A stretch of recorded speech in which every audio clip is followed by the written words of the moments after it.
Have you ever been at a position in your life that you wanted to take a risk, but you just couldn't bring yourself to doing it? You know, you kept being scared and being worried to take that next step. I was in that same frame of mind a couple of days ago, and this is how I looked into a part of a story that we all heard when we were kids. You know, it was the story about the prodigal son and how he took all of his father's inheritance, at least his part of his father's inheritance, and took it away and squandered everything. You know, and he came back home eventually, and his father welcomed him back home with great arms, hugs, you know, and everybody just hated. Our parents used to say always, don't be like the prodigal son. But I do not think the prodigal son was the bad guy. I think that the bad guy in this story was the brother that stayed back. The prodigal son was just a young kid, a young man coming into his own, and he wanted to take a risk. He had all of this money that he knew was his from his father, and he said, why leave it there? I can turn it around. I can invest it. I can take the next step. I don't need to stay home, you know, with all this money, living a life of ease.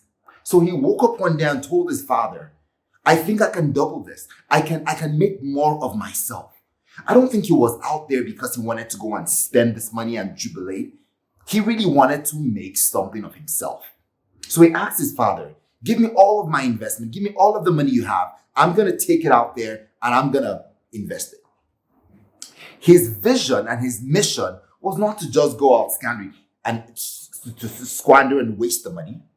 He wanted to make a difference. So he took all of his funds and he went out there into this big world, confusing, you know, shaky, agile, and he took his chance.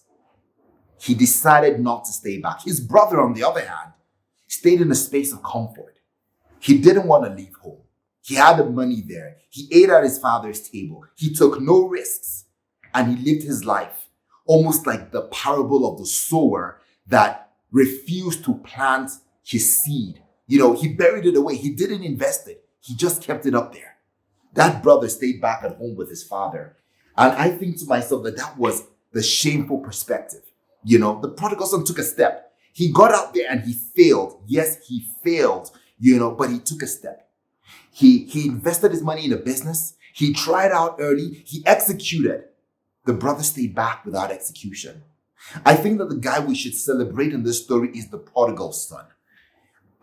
Sometimes in life, when you take a step and it looks like your plans didn't come true, you squandered the money that the business investment failed, you know, the job you spent your time on is just not coming through. You know, you're probably starting to feel wasted. You're starting to feel like the prodigal son. I've put in all of this, you know, and it is not coming to fruition.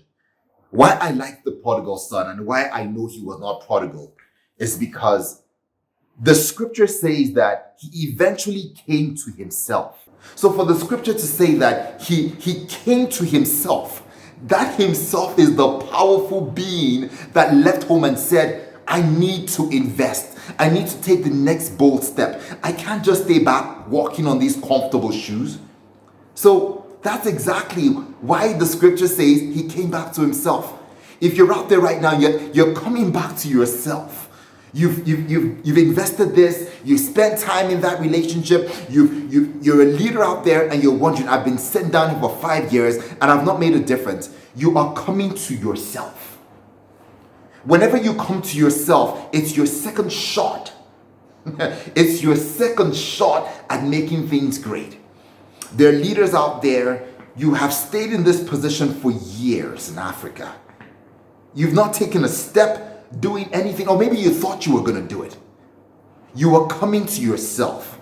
You are watching this video, or you are listening to somebody tell you the story, and you are coming to yourself.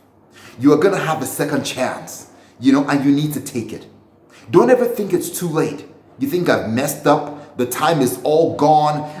It's now 400. It's now 4 years at this. It's now 7 years. Come to yourself and go back home. There is a huge amount of investment that your father continues to hold there, and it's going to give you a second chance. You're going to go back The world will welcome you back with open arms. Don't be discouraged. I promise you.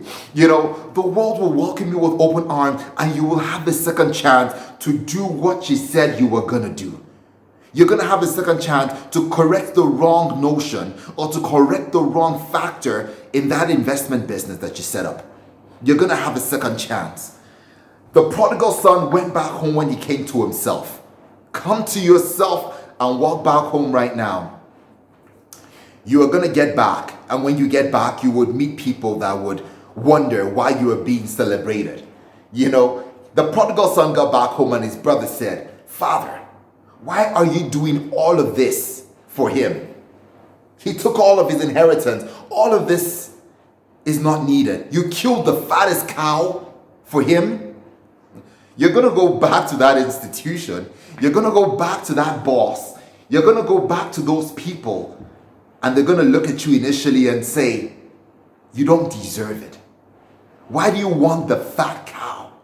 Why do you deserve the fat cow?" But you know what? There is going to be something working behind the scenes that is going to be slaughtering the cow for you, that is going to be putting up the party for you, so that you can once again lurk out into that brave new world that you always wanted. When you failed once, you are going to go back home and you are going to get it done. Even when I speak about it right now, I feel so excited because people have messed up. They've been as bold as the prodigal son, taking it all, gone to another land. You might be in America and you want to come back home. Go back home. You might be in Nigeria and you want to go somewhere. Go again.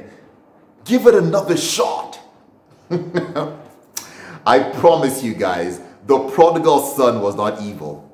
He was a torchbearer. He was a forerunner.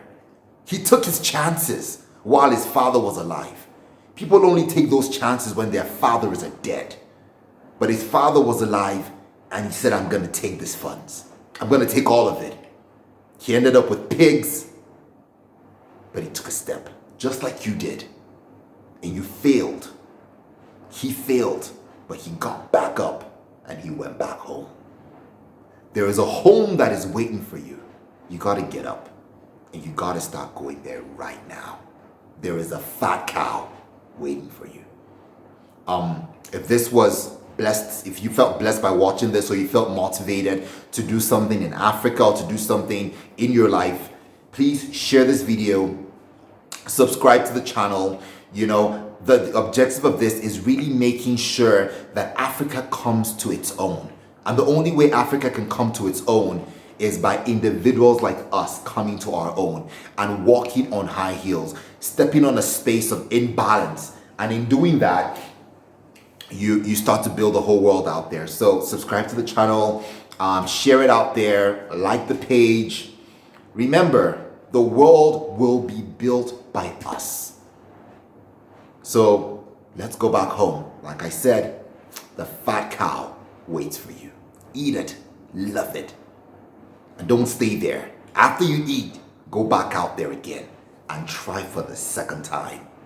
You will not fail the second time.